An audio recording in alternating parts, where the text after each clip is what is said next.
வணக்கம். இன்றைய முக்கிய செய்திகள். தமிழகத்தில் 10 மற்றும் 12ஆம் வகுப்பு மாணவர்களுக்கு மறுமதிப்பீடு மற்றும் துணைத் தேர்வுகள் முடிந்த பின்னரே அசல் மதிப்பெண் சான்றிதழ்கள் வழங்கப்படும் என்று அரசு தேர்வுகள் இயக்கம் தெரிவித்துள்ளது. நாட்டின் 10 மாநிலங்களில் காலியாக இருந்த ராஜ்யசபா இடங்களுக்கு நடைபெற்ற தேர்தலில் மல்லிகார்ஜுன் கார்கே உள்ளிட்ட 24 பேர் போட்டியின்றி தேர்வு செய்யப்பட்டனர். வருகின்ற ஜூலை 15ஆம் தேதிக்குள் மேம்படுத்தப்பட்ட புதிய IRCTC வெப்சைட் உருவாக்கப்படும் என்று ரயில்வே அமைச்சர் அஸ்வினி வைஷ்ணவ் அவர்கள் தெரிவித்துள்ளார்.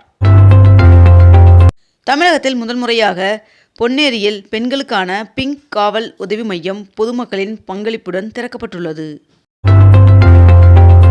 இன்று நடைபெறும் விஜய் ஆண்டனி அவர்களின் இசை நிகழ்ச்சிக்கு வருபவர்கள் இலவசமாக மெட்ரோ ரயிலில் பயணிக்கலாம் என்று சென்னை மெட்ரோ ரயில் நிறுவனம் அறிவித்துள்ளது. துல்லிய தாக்குதல் திறன் கொண்ட 106 டர்போஜெட் ட்ரோன்களை இந்திய தொழில்நுட்ப நிறுவனம் தயாரித்து இராணுவத்திடம் வழங்கியுள்ளது. கர்நாடக மாநிலத்தில் உள்ள மூகாம்பிகை சுவாமி கோவிலில் முதலமைச்சர் விஜய் அவர்கள் வழிபாடு செய்தார். ஈரான் அமெரிக்க இடையே சமாதான ஒப்பந்தம் கையெழுத்தாகும் நிலையில் இருப்பதாக டொனால்ட் ட்ரம்ப் அவர்கள் அறிவித்ததை தொடர்ந்து உலகம் முழுவதும் பங்குச்சந்தைகள் ஏற்றம் காணப்படுகிறது. நாமக்கல்லில் முட்டை ஒன்றின் பண்ணை கொள்முதல் விலை ₹6.10 அதிகரித்துள்ளது. குறுவை நெல் சாகுபடியை ஊக்குவிக்கும் வகையில் டெல்டா மற்றும் டெல்டா அல்லாத மாவட்டங்களுக்கான குறுவை தொகுப்பு திட்டத்தை தமிழக அரசு அறிவித்துள்ளது. பொதுமக்களின் மனுக்கள் மீது 15 நாட்களில் முடிவு எடுக்கப்படும் என்று அமைச்சர் செங்கோட்டையன் அவர்கள் அதிரடி அறிவிப்பை வெளியிட்டுள்ளார். சென்னை எழும்பூர் ரயில் நிலையம் தனது சேவையை தொடங்கி 118வது ஆண்டுகளை நிறைவு செய்துள்ளது. நடப்பாண்டு நீட் தேர்வு எழுத கூடுதலாக 15 நிமிடங்கள் ஒதுக்கீடு என்று தேசிய தேர்வு முகமை தெரிவித்துள்ளது. மேகதாது அணை கட்ட அனுமதி கோரி கர்நாடக முதல்வர் TK சிவகுமார் அவர்கள் மனு அளித்துள்ளார். கடலூர் மாவட்டம் பரங்கிப்பேட்டை அருகே கடலுக்குள் 4 ஹைட்ரோ கார்பன் கிணறுகள் அமைக்க கடலோர ஒழுங்குமுறை ஆணையத்தின் அனுமதி கோரி இந்துஸ்தான் ஆயில் நிறுவனம் விண்ணப்பித்துள்ளது. 22 கேரட் ஆபண தங்கத்தின் விலை சவரனுக்கு ₹2400 விலை அதிகரித்து ஒரு சவரன் ₹1,10,400 ஆகவும் 1 கிராம் ₹13,800 விற்பனை செய்யப்பட்டு வருகிறது. இதனைத் தொடர்ந்து 1 கிராம் வெள்ளியின் விலை கிராமிற்கு ₹5 விலை அதிகரித்து 1 கிராம் வெள்ளி ₹265 விற்பனை செய்யப்பட்டு வருகிறது. நீட் தேர்வை தமிழ்நாடு அரசு எதிர்க்கிறது என்று நிதி ஆயோக் கூட்டத்தில் முதலமைச்சர் விஜய் அவர்கள் வலியுறுத்தியுள்ளார். நேற்று நடைபெற்ற நிதி ஆயோக் கூட்டத்தில் வேலைவாய்ப்பு மற்றும் திறன் மேம்பாட்டு திட்டங்கள் குறித்து மாநில முதல்வர்களுடன் பிரதமர் நரேந்திர மோடி அவர்கள் ஆலோசனை நடத்தினார்.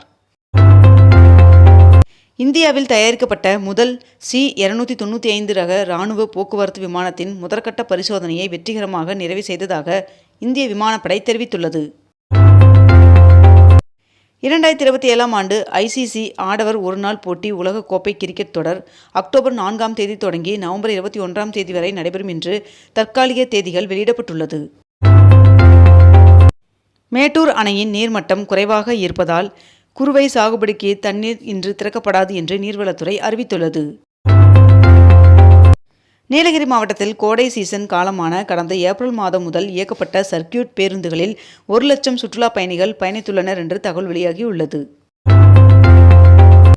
தமிழகத்தில் இன்று திருநெல்வேலி, கோவை, கன்னியாகுமரி, நீலகிரி, திண்டுக்கல், வேலூர், திருப்பத்தூர், கிருஷ்ணகிரி, தருமபுரி, ஈரோடு, சேலம், ராணிப்பேட்டை, திருவண்ணாமலை, விழுப்புரம், கள்ளக்குறிச்சி, தேனி, கடலூர், மயிலாடுதுறை ஆகிய மாவட்டங்களில் ஒரு சில இடங்களில் கனமழை பெய்ய வாய்ப்புள்ளதாக வானிலை மையம் தகவல் தெரிவித்துள்ளது. ஒன்றிய அரசுடன் ஆக்கப்பூர்வமான ஒத்துழைப்புடன் செயல்பட தமிழ்நாடு அரசு உறுதி பூண்டுள்ளது என்று முதலமைச்சர் விஜய் அவர்கள் தெரிவித்துள்ளார். பயணிகளின் நலன் கருதி கோயம்பேடு பேருந்து நிலையத்தை மீண்டும் திறக்க வேண்டும் என்று அனைத்து ஆம்னி பேருந்து உரிமையாளர்கள் சங்கம் வலியுறுத்தியுள்ளது. தமிழகத்தில் காலியாக உள்ள ஒரு மாநிலங்களவை உறுப்பினர் பதவிக்கான தேர்தலில் காங்கிரஸ் வேட்பாளர் பிரவீன் சக்கரவர்த்தி அவர்கள் போட்டியின்றி தேர்வு செய்யப்படுவதாக அதிகாரப்பூர்வமாக அறிவிக்கப்பட்டுள்ளது. திருநெல்வேலி சந்திப்பு ரயில் நிலைய யார்டு மறுசீரமைப்பு பணியின் காரணமாக இன்று முதல் 14ஆம் தேதி வரை ரயில் சேவைகளில் மாற்றம் செய்யப்பட்டுள்ளது. வார விடுமுறையை ஒட்டி தமிழ்நாடு முழுவதும் சிறப்பு பேருந்துகள் இயக்கப்படும் என்று அறிவிக்கப்பட்டுள்ளது.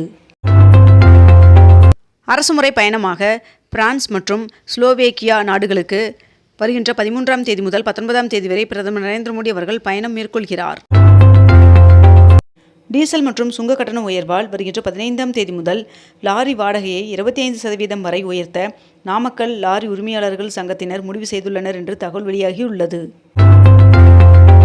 அடமானம் இல்லாமல் வழங்கப்படும் கல்விக் கடனுக்காக உச்சவரம்பை தற்போது 7.5% உயர்த்துவது குறித்து மத்திய அரசு ஆலோசித்து வருகிறது என்று தகவல் வெளியாகியுள்ளது.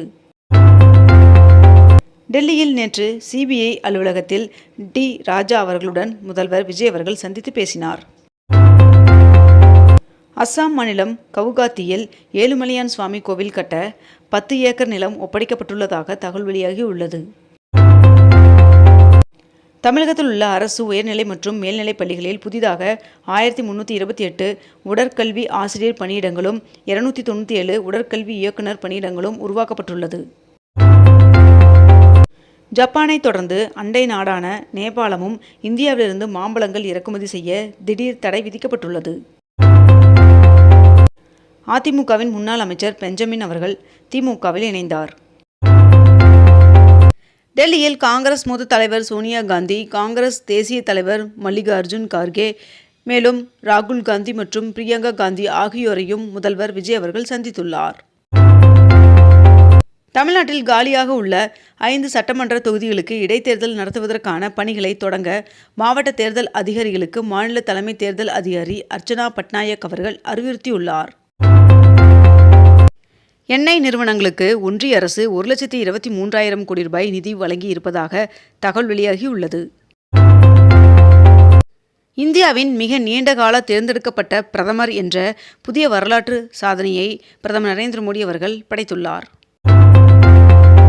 விபிஜி ராம்ஜி திட்டத்தின் கீழ் தமிழ்நாட்டிற்கு 7,585 கோடி ரூபாய் நிதியை ஒன்றிய அரசு ஒதுக்கியுள்ளதாக தகவல் வெளியாகியுள்ளது. ஏஐ தொழில்நுட்பத்தின் வளர்ச்சியால் டிசிஎஸ் நிறுவனம் இனி பழையபடி அதிக எண்ணிக்கையில் ஆட்களை எடுக்கப் போவதில்லை என்று அந்நிறுவனத்தின் தலைவர் சந்திரசேகரன் அவர்கள் அறிவித்துள்ளார். பஞ்சாப், ஹரியானாவில் 18 இடங்களில் என்ஐஏ சோதனை நடத்தி வருகின்றனர். பேரிடர் மேலாண்மை துறையின் 2026ஆம் ஆண்டின் மாநில வெப்ப செயல் திட்டத்திற்கான புத்தகத்தை அமைச்சர் செங்கோட்டையன் அவர்கள் வெளியிட்டார். சென்னை ராஜரத்தினம் மைதானத்தில் சிங்கப்பெண் அதிரடிப்படை திட்டத்தை முதல்வர் விஜய் அவர்கள் தொடங்கி வைத்தார். வருவாய் மற்றும் பேரிடர் மேலாண்மை துறை அமைச்சர் செங்கோட்டையன் அவர்களின் தலைமையில் மாவட்ட வருவாய் அலுவலர்களின் ஆய்வுக் கூட்டம் நடைபெற்றது. தமிழகத்தில் ஜாதிவாரி கணக்கெடுப்பு நடத்த வேண்டும் என்று பாமக நிறுவனர் அன்புமணி அவர்கள் தலைமை செயலகத்தில் முதல்வர் விஜய் அவர்களை சந்தித்து கோரிக்கை வைத்துள்ளார். இத்துடன் இன்றைய தலைப்புச் செய்திகள் நிறைவடைந்தன. மேலும் இதுபோன்ற அண்மை தகவல்களை உடனுக்குடன் தெரிந்து கொள்ள அக்னிபூ சேனலை சப்ஸ்கிரைப் செய்து கொண்டு தொடர்ந்து இணைந்திருங்கள். நன்றி, வணக்கம்.